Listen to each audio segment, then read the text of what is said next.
नमस्कार, म इन्जिनियर सञ्जय अधिकारी। तपाईहरुलाई नेपाल मेकानिकल हब युट्युब च्यानलमा स्वागत छ। मैले यस युट्युब च्यानलमा मेकानिकलसँग रिलेटेड विभिन्न प्र्याक्टिकल कामहरुदेखि लिएर त्यसमा युज हुने डिभाइसहरुदेखि लिएर र मेकानिकल फिल्डमा युज हुने थ्योरिटिकल कुराहरु सबैको जानकारी गराउने गरिरहेको छु। र आज यस क्लासमा मैले मेकानिकल वर्कसपमा युज हुने ह्यान्ड टुलहरुको परिचय र तिनीहरुको एप्लिकेसनको बारेमा जानकारी दिनेछु।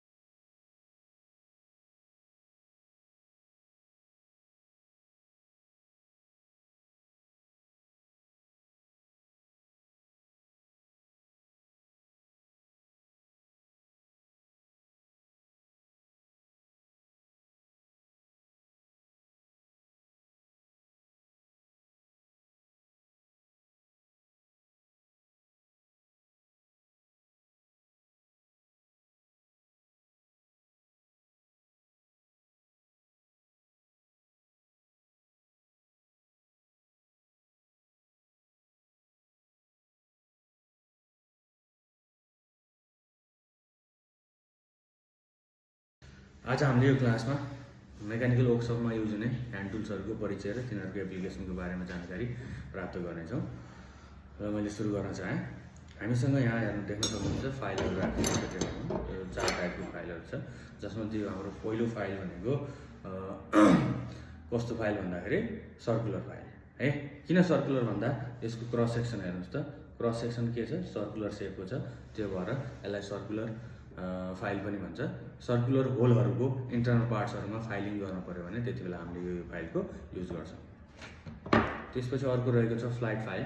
फ्ल्याट फाइल भन्ने बित्तिकै नामले चिनिन्छ, यसको शेप कस्तो हुन्छ, फ्ल्याट टाइपको छ, त्यो भएर यसलाई फ्ल्याट फाइल पनि भनिन्छ है। फ्ल्याट सर्फेसहरुमा फाइलिङ गर्न पर्यो भने युज गरिन्छ। अर्को छ र्याप्स कट फाइल। र्याप्स कट फाइल हेर्नुस् त, यसको टिथ अर्को फाइल भन्दा अलिकति फरक छ। यो फाइलहरु हामीले वुडको फाइलिङ गर्न पर्यो, काठहरुमा फाइलिङ गर्न पर्यो भने त्यस्तो केसमा हामीले र्याप्स कट फाइल युज गर्छौं है। त्यसपछि अर्को छ यो के छ, ट्रायंगुलर फाइल। हेर्नुस् त, यसको क्रस सेक्सन के छ, ट्रायंगुलर शेपको छ, त्यो भएर यसलाई हामीले ट्रायंगुलर फाइल भन्छ है। अरु फाइलहरु पनि छ, हामीसँग अवेलेबल भएको फाइल अनुसार मैले तपाईलाई परिचय दिए। त्यसपछि हामीसँग छ स्प्यानर। स्प्यानर पनि यो कस्तो टाइपको स्प्यानर भन्दा कम्बिनेसन स्प्यानर भन्छ यसलाई। किन, एक साइडमा यसको ओपन छ, अर्को साइडमा के छ, रिङ छ, त्यो भएको भएर यसलाई कम्बिनेसन रेन्ज पनि भन्छ है। त्यसपछि अर्को टाइपको रेन्ज छ हामीसँग, यो छ ओपन रेन्ज। ओपन रेन्जको हेर्नुस् त, बोथ साइडमा के छ, यसको ओपन छ, त्यो भएर यसलाई ओपन रेन्ज पनि भन्छ है। त्यसपछि अर्को छ रिङ स्प्यानर। बोथ साइडमा यसको के छ, रिङ छ, बोथ साइडमा रिङ छ। जहाँ ओपन रिङले युज गर्दाखेरि के हुन्छ, कहिलेकाहीँ नटहरु स्लिप हुन सक्छ, त्यो नहोस् भनेर रिङ स्प्यानरहरु युज गरिन्छ सहजताको लागि है। त्यसपछि अर्को छ हाम्रो यो प्लायर। प्लायर अन्तर्गतको यो हो ग्रिप प्लायर है। यो ग्रिप प्लायर किन भन्छ भन्दा यसलाई के गर्न सकिन्छ, एक ठाउँमा फिक्स गरेर राख्न सकिन्छ, एउटा पोजिसनमा फिक्स गरेर राख्न सकिन्छ है।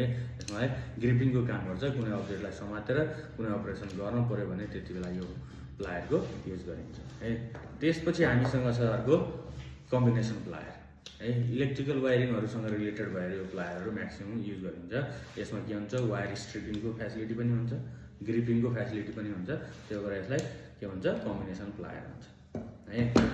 त्यसपछि अर्को हाम्रो टुल छ वायर स्ट्रिपर। यसलाई भन्छ वायर स्ट्रिपर। नर्मली इलेक्ट्रिकलको वायरिङका कामहरु गर्दाखेरि यसले के गर्ने काम गर्छ, वायरहरु काट्नको लागि युज गरिन्छ है। बाहिरको कभरलाई रिमुभ गर्नको लागि युज गर्ने भएर यसलाई वायर स्ट्रिपर भन्ने गर्छ। अर्को छ हामीसँग यो टुल छ पाइप कटर। देख्न सक्नुहुन्छ पाइप कटर। यो भनेको नर्मली हाम्रो एसी फ्रिजको मेन्टेनेन्स गर्दाखेरि कपरका पाइपहरु काट्न पर्यो भने त्यतिबेला युज गरिन्छ।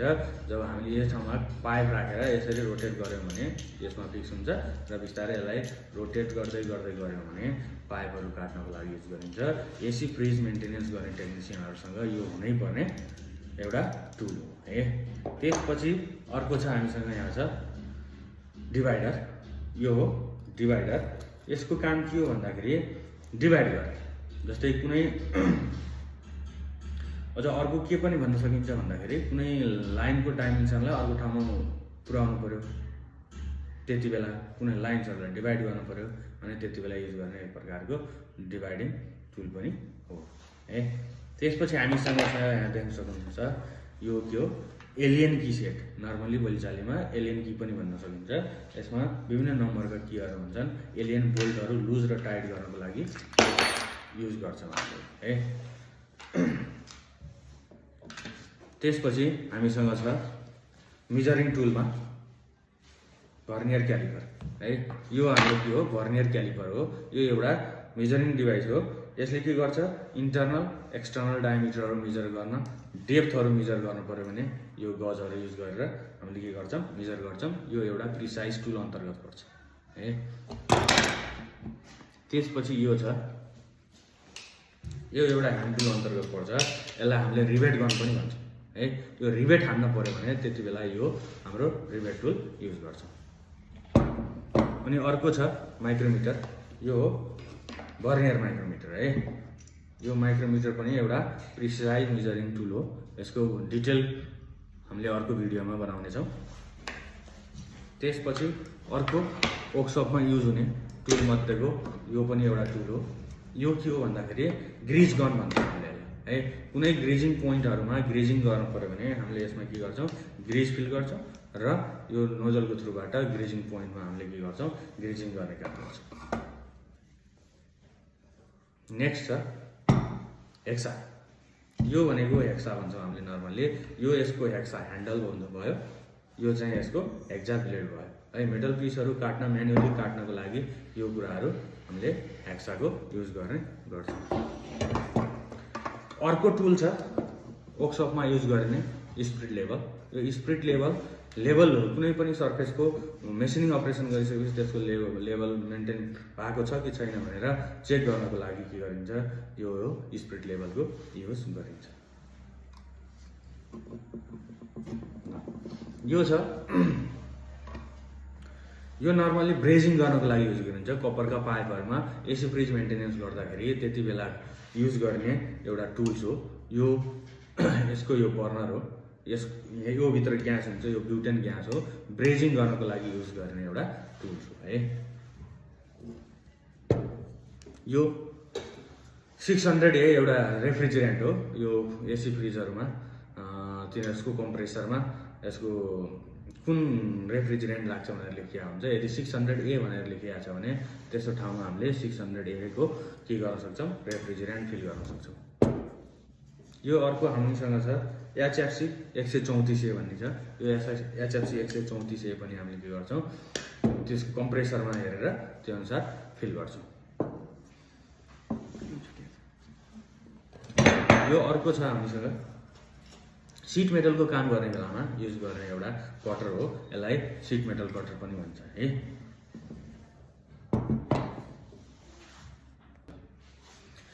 त्यसै गरी हामीसँग अर्को ह्यान्ड टुल छ क्ल्याम्प मिटर। यो क्ल्याम्प मिटर भनेको इलेक्ट्रिकल इलेक्ट्रोनिक्स मेन्टेनेन्सहरू गर्दै गर्दा भोल्टेज कति छ, करेन्ट कति छ, कुनै वायरबाट कति करेन्टहरू फ्लो भयो, यसको कन्टिन्युटी छ कि छैन डिभाइसहरू, त्यो कुराहरू चेक गर्नको लागि कुनै डिभाइस इलेक्ट्रिकल इलेक्ट्रोनिक डिभाइस बिग्रिएको छ कि छैन भनेर चेक गर्नको लागि युज गर्ने एउटा one of the most important device हो क्ल्याम्प मिटर है। त्यसै गरी हामीसँग अर्को डिभाइस छ ऱ्याचेट थ्रेड कटर है। यो ऱ्याचेट थ्रेड कटर भनेको कस्तो टुल हो भन्दाखेरि जिआई पाइपहरूको प्लम्बिङको कामहरू गर्दै गर्दा यसले हामीले थ्रेड काट्ने काम गर्छ है। यसमा लेखिएको छ 3/4 है। यो 3/4 भनेको यसको साइज हो। कुन साइजको थ्रेड काट्ने त्यो अनुसारको हामीले टाई युज गर्न सक्छौँ। यो हाफ इन्चको लागि 1/2, यो 3/4 भनेको पाउने इन्चको लागि है। यसरी यो डाईहरू युज गरेर हामीले के गर्न सक्छौँ थ्रेड काट्न सक्छौँ। त्यसै गरी हामीसँग अर्को ह्यान्ड टुलको रूपमा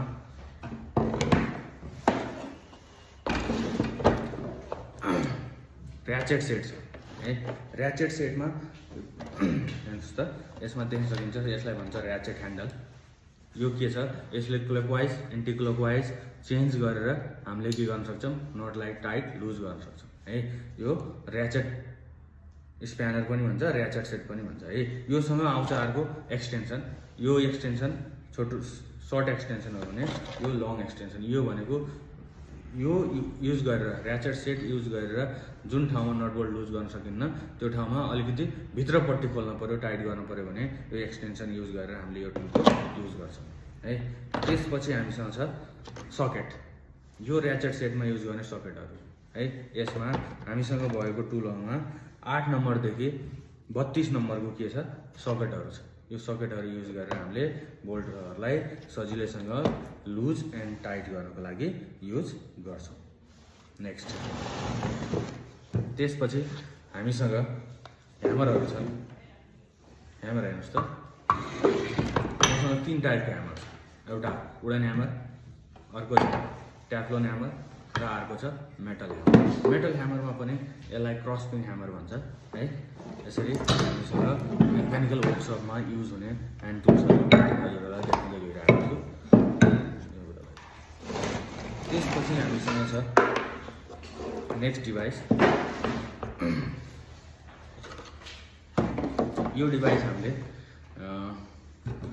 एसी फ्रिज मेन्टेनेन्सको बेलामा ग्यास चार्ज गर्ने बेलामा त्यसको ग्यासको प्रेसर मेजर गर्नको लागि युज गर्छौँ। यो भनेको हाई प्रेसर गज र लो प्रेसर गज, यसमा दुईवटै गज भएको डिभाइस छ। यो कुनैमा एउटा सिङ्गल पनि आउने गर्छ। लो प्रेसर गज छुट्टै, हाई प्रेसर गज छुट्टा पनि आउँछ। तर हामीसँग अहिले एभाइलेबल भएको के छ, लो प्रेसर र हाई प्रेसर दुइटै भएको गेज छ। त्यसपछि अर्को टुल छ, यो पनि एसी फ्रिज मेन्टेनेन्सको बेलामा युज गर्ने टुल हो। यो हो भ्याक्युम पम्प। यसले जब हामीले ग्यास चार्ज गर्ने अवस्था हुन्छ त्यति बेलामा कम्प्रेसरलाई भ्याक्युम अवस्थामा र सर्किटलाई भ्याक्युम अवस्थामा लिएर आउनको लागि हामीले यो भ्याक्युम पम्पको युज गर्छौँ। त्यसपछि यो अर्को हाम्रो डिभाइस छ ह्यान्ड ग्राइन्डिङ मेसिन है। यो अहिले हामीसँग यहाँ के छ, ग्राइन्डिङ टुल युज गरिएको छ। यो भएर यसलाई ग्राइन्डिङ पर्पजको लागि युज गर्न सकिन्छ। त्यस्तै यसमा यदि हामीले यो कटिङ टुल या कटिङ व्हिल युज गरेर यो डिभाइसलाई युज गऱ्यौँ भने यो कटिङ टुलको रूपमा युज गर्न सकिन्छ। अहिले हामीले ग्राइन्डिङ व्हिल युज गरिरहेको छ, त्यो भएर यसलाई ग्राइन्डिङ मेसिनको रूपमा पनि लिन सक्छौँ। ल, आज हामीले देखाएका टुल्सहरू जति पनि छन् यी सबै मेकानिकल वर्कसपहरूमा विभिन्न किसिमका मेन्टेनेन्स पर्पजको लागि युज गर्ने ह्यान्ड टुल्सहरू सँगसँगै कटिङ टुल्सहरू, मेजरिङ टुल्सहरूको बारेमा जानकारी दियौँ। हस्त, धन्यवाद।